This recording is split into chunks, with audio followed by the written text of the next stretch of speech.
Hello folks, this is Jedifarce, and I thought I'd go over some of the skates that I've got in case you're interested.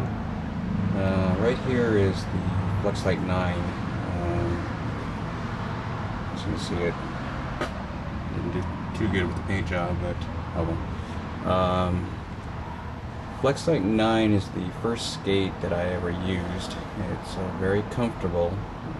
It's not a high-performance skate in any way, but it's comfortable right out the box, and it's not something that you really have to break in. I think these originally came with the 2 Custom Plus, and which is a fairly decent holder and runner, but it's not really made for high speed.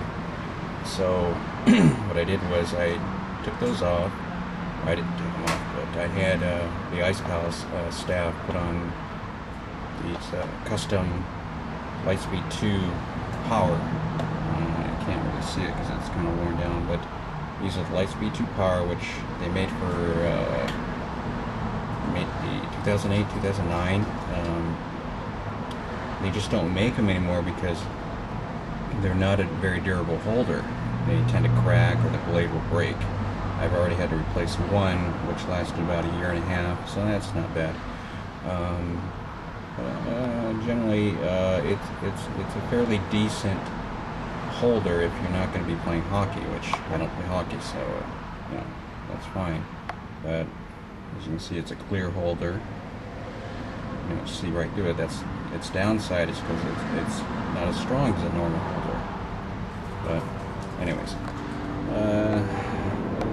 the problem with the Flexlites are, even though they're comfortable, the tongue is the real problem with the skate. It tends to be a little too thin, thus you get a lot of lace bite once the tongue starts wearing down. So you see here, I've had to take a tongue from an old shoe and kind of sew it in there. It just doesn't look the greatest, but no one's going to be able to see it. Oh well. Now, my latest Flexlite is the 3.0, which is the Bauer. Nike has gotten out of the business, so Bauer has continued with the Flexlite series. And what I can say about the skate, it's very soft and comfortable, probably a lot more comfortable than these 9s are, which is a 2005-2006 model. This is the new model for the, I guess the 10. And as you see, it's got the Lightspeed Pro, which is a fairly decent runner. It's not the best. Very good looking skate. Very comfortable. Again, we've got a problem with this tongue here, which is super flimsy and not all that great. But you know, it's only $150 skate, so you can't really expect a lot. But still, I mean, I really need to go with a heavier tongue than this because it just, you know, ruins the experience of the skate. But again, $150, you can't really expect a lot. Like I said, the holder is very decent, but it's a little slow. So speed-wise, you know, it's not really the greatest. Really something I would recommend if you want to be maybe doing speed skate at the Ice Palace. You're really going to have a disadvantage against the higher performance skates. And because the boot is so light and soft, it tends to flex a lot, so actually you lose a lot of the energy transfer you know, in between strides, because it just doesn't have a direct flow from the boot to the holder because of the flex. You know, there's a lot of give, so you're just losing a lot of the energy. So what I did is I invested in the Flexlite 4.0 Pro, or Pro 4.0, which is actually the Pro Stock version of the 4.0. And it's much stronger, more durable. It's got Lightspeed 2, which is an excellent holder and runner. This is we used it the last 2 days and can't say enough about it. It's a fantastic Flexlite. It's just the top of the line. But the problem is, again, the tongue. What they did is instead of incorporating a much thicker tongue, which they should have. I mean, this is almost a $500 skate. We put a stupid lace pipe bar in here, which, see this? And I'm going to say something here, you're going to have to pardon me for a second, but whoever thinks that this is a good idea is fucking retarded.